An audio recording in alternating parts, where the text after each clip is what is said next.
हिंदू पौराणिक कथाओं के एक महत्वपूर्ण पात्र हैं नारद।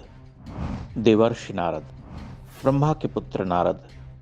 कठोर तप से उन्होंने ब्रह्मर्षि का पद भी प्राप्त किया था। आपने शायद ध्यान दिया हो कि भारतीय सिनेमा में नारद का चित्रण होता रहा है। धार्मिक फिल्मों के अतिरिक्त नारद को हम आम मनोरंजन प्रधान फिल्मों के विशेष दृश्यों में भी देखते रहे हैं। आपने ध्यान दिया हो कि हिंदी समेत अन्य भारतीय भाषाओं में बनने वाली फिल्मों में नारद को एक विदूषक, चालाक और झगड़ा कराने वाले चरित्र के रूप में दिखलाया जाता रहा है। नारद की भूमिका भी उन कलाकारों को दी जाती रही है जो या तो खलनायक बनते थे या शोषक, विदूषक आदि। आपने कभी विचार किया है कि ऐसा क्यों हुआ? नारद को भगवान का मन कहा जाता है, यानी जो बात भगवान के मन में है वह सर्वप्रथम नारद को ज्ञात हो जाती है। चूंकि वह लोक कल्याण के लिए हमेशा तत्पर रहे हैं, इसलिए लोक कल्याण के लिए देवता के मन की बात को लोक में जाहिर करते हैं ताकि लोक कल्याण हो सके। लेकिन सिनेमा में उनके चरित्र का ऐसा अवमूल्यन हुआ कि नारद झगड़ा लगाने वाले ऋषि होकर रह गए। ध्यातव्य है कि श्रीमद् भागवत गीता में कृष्ण कहते हैं, देवर्षिणाम च नारदः, यानी देवर्षियों में मैं नारद हूं। देवर्षि का पद उन्हें ही प्राप्त होता था जो त्रिकालवेत्ता होते थे, सत्यभाषी, परम ज्ञानी और मर्मज्ञ, मंत्रज्ञ भी।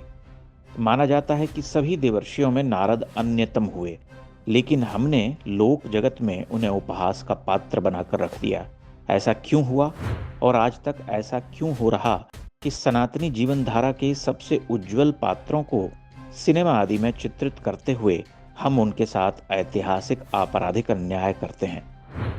यहाँ तक कि जिनकी रूप काया पर हजारों पृष्ठों का साहित्य लिखा हुआ है, उन्हें भी हम अपनी इच्छा से गढ़ते हैं।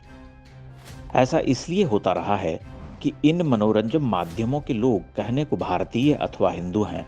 उनके लिए इन कथाओं की गंभीरता, सत्यता का कोई अर्थ नहीं है। वो मानते हैं कि लाखों पृष्ठों की ये कथाएं और इन कथाओं में वर्णित चरित्र तो बस कल्पना भर हैं। जब कल्पना ही है तो हम उन्हें अपनी इच्छा से रचेंगे। उन्हें यह भी पता है कि हिंदू समाज उनको सहजता से लेगा, हंसकर टाल देगा या थोड़ा बहुत क्रोध कर चुप रह जाएगा।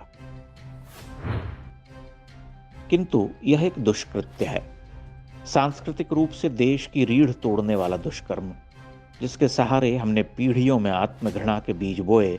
अपनी पौराणिक कथाओं, पात्रों पर हमने हंसना सीख लिया, उल्टे सीधे प्रश्न करने लगे और यह मान बैठे कि ये मूलतः अगंभीर, असत्य कथाएं हैं। इन्हें तो बस मन बहलाने के लिए लिख दिया गया है। नारद का उल्लेख वेद, उपनिषद, ब्राह्मण ग्रंथों और संहिताओं में मिलता है। पुराणों और महाभारत में भी नारद का वर्णन है। नारद पुराण, नारद स्मृति भी हैं। नारद के बारे में भारतीय धर्म ग्रंथों का अभिमत यही है कि वे समस्त विद्याओं के ज्ञाता, देवताओं के पूज्य, संगीत विशारद, अत्यंत ओजस्वी वक्ता, कवि, योग बल से तीनों लोकों का समाचार जान लेने में समर्थ ऋषि थे। चूंकि वह तीनों लोकों में घटने वाली घटनाओं को देख जान सकते थे, इसलिए हमारी फिल्मों में उन्हें कानाफूसी करने वाला समाचार वाहक बनाकर सिमटा दिया गया। इन दिनों पत्रकारिता में नारद सम्मान दिया जा रहा है। हम केवल यही आशा करते हैं कि नारद सम्मान देने वाले देवर्षि नारद की विराट महत्ता को समझते हुए इसका वितरण करेंगे, अन्यथा यह पुराने उपहास का विस्तार भर होकर रह जाएगा। नारद पुरस्कार देने से अधिक महत्वपूर्ण कार्य है भारत की नई पीढ़ी को नारद का सही परिचय देना। देवर्षि नारद के नाम पर दिए जाने वाले सम्मान की महत्ता तभी रहेगी जब देश नारद का महात्म्य समझेगा। नारद को समाचार प्रस्तोता अथवा प्रथम पत्रकार के रूप में पेश करना भी खतरे से भरा हुआ है। इससे नारद की महत्ता की पुनर्स्थापना होगी ही, ये कहना कुछ कठिन है।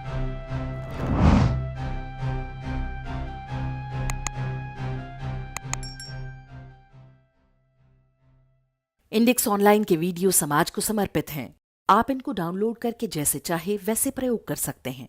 चाहे तो आप हमारे टेलीग्राम चैनल से जुड़ सकते हैं।